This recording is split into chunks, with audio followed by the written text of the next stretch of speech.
All right. So, Patty, how you doing? I'm great. How are you, Rich? Good, good, good. Early morning Good. here. It's afternoon, and Patty is in Oslo, Norway at the moment. Correct?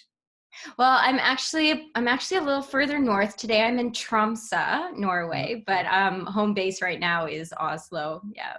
So, Patty's got a really good story. You guys are going to love this. She's Canadian, born and bred. We spent a lot of time in Belgium working together. She was there for 14 years. Coach, instructor, entrepreneur, thought leader, mum, all of the above, and just really a phenomenal coach on so many levels. But she spent the last few years in the Arctic Circle working for basically the UN of the Arctic Circle, and you're moving back there, right? Tell us a bit more about that. Yeah, so after 14 years in Belgium, moved up to Tromsø, where I am today, and I worked for an organization called the Arctic Council. So I was a diplomat for them for 6 years. I ran a couple of their working groups, so that's sort of the other side of me. And moved down to Oslo last year, but I miss it so much. So my partner and I have decided to move back up to the Arctic and continue our business up here. Oh my goodness! So coaching and personal training and fitness in general in the Arctic Circle. So what does that look like?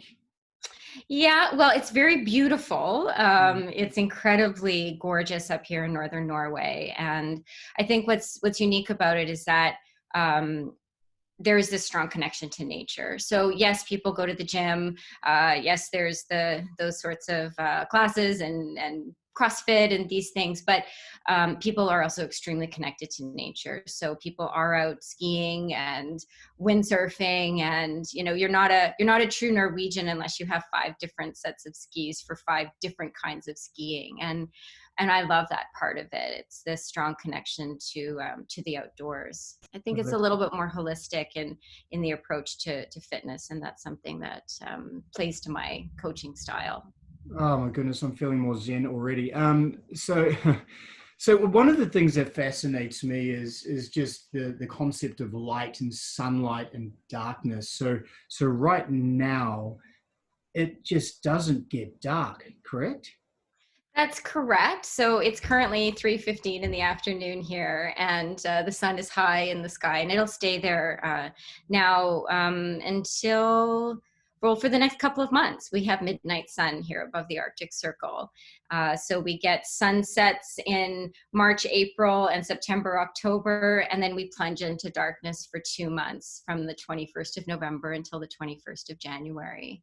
So do you notice personally just this feeling of well-being and in the moments now and the difference in the dead of winter when it's just constant darkness? Definitely, there's a feeling of more energy. So your days do get a lot longer. Going out for a hike at 10 o'clock at night is not uncommon these days, although we're still skiing right now. But in the winter time, I think everybody does deal with it differently. And the most important thing again is just to get outside, and when there is that little bit of blue light in the sky, it is important to get out there and just breathe it in a little bit. But certainly the energy levels do come up and down, and Norwegians are night owls. I think that's also because we have so much sunlight in the summer, and then in the winter you're not getting that sort of cue that it's morning or night. So there is that additional challenge with living in the Arctic, especially if you're not from here and haven't grown up with it. Yeah, I mean, and say in January and it's just dark all the time and the novelty is worn off and Mm. you're trying to you know coach and inspire people and motivate people. You know, Yeah. I mean, how do you do that? I mean, how does that work? I mean, I'm sure a lot of your coaching is online as well, correct? Yeah, that's correct. I think then you have to look at some of the other parts of what is fitness and what is health and what is well-being. So for me, I really like to focus a lot on nutrition in the winter, making sure people are getting their vitamin D and how to do that in the best possible way. Having routines, especially around food and your exercise. and then also just spending a little bit of time talking about how are you mentally, Yeah. and knowing that it's okay. Maybe December is your slow month, and you give in a little bit and spend more time with the family. And in Norwegian, they have this verb, koselig, and it is cozy time. It's the feeling of coziness, and it's okay to give people permission to give into that a little bit, but then focus on some of the other things, like good nutrition and just getting outside a little bit. So yeah. Did you find people like, you know, there's this culture and, you know, of, you know, where we are in the West, of getting up early and exercising to get ready for work. Do you find that changes the timing? I mean, people coming into the clubs at 6 o'clock? Are you doing coaching in the first thing in the morning?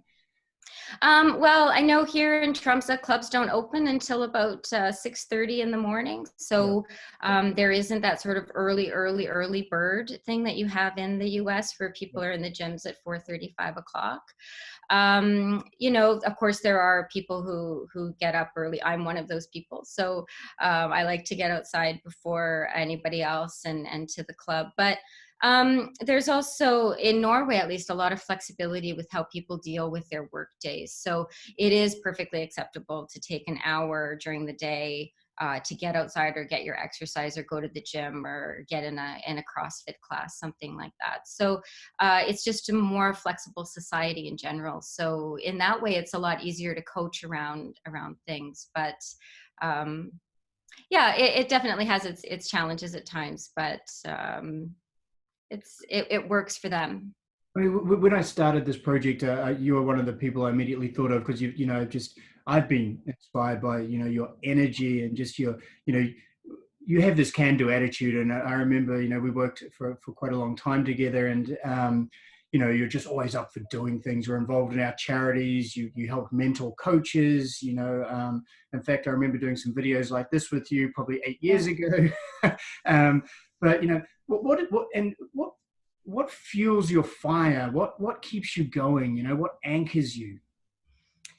Oh, well, I really love helping people. And I also really enjoy when people let me into their personal stories and reach out for help. I think it's really important to reach out for help. And I love giving help, but also have learned over the years to also ask when I need it. And that's a good feedback mechanism. So certainly sort of being there for clients and being sort of that touchstone of clarity for them. What do I do today? And I can say, listen, let's look at the program, and this is what you should focus on today.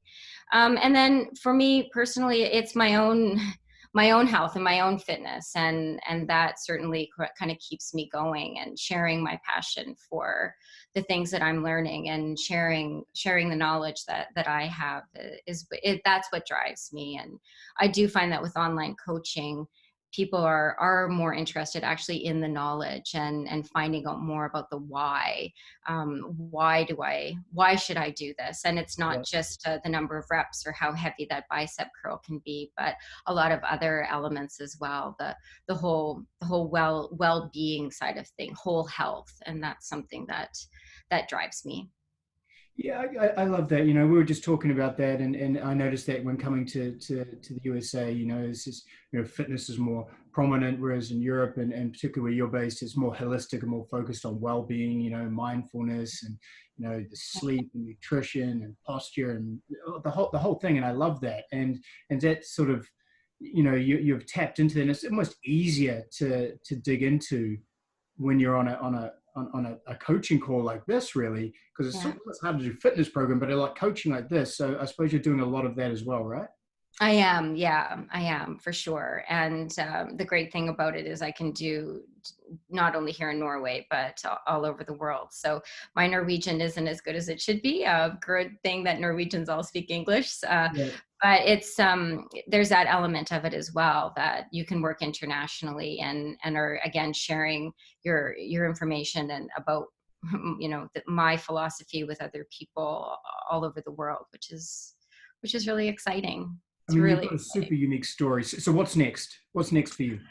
What's next? Well, we have a move, so we're moving up to Harstad this summer, which is great. Really taking the online coaching business to the next level. I think necessity breeds invention, and I'm really diving into the online side of things and looking at a few different markets right now. So just making things a little bit broader, but not compromising on the quality at all. That's super important to me, that I keep the connection with my clients wherever they are.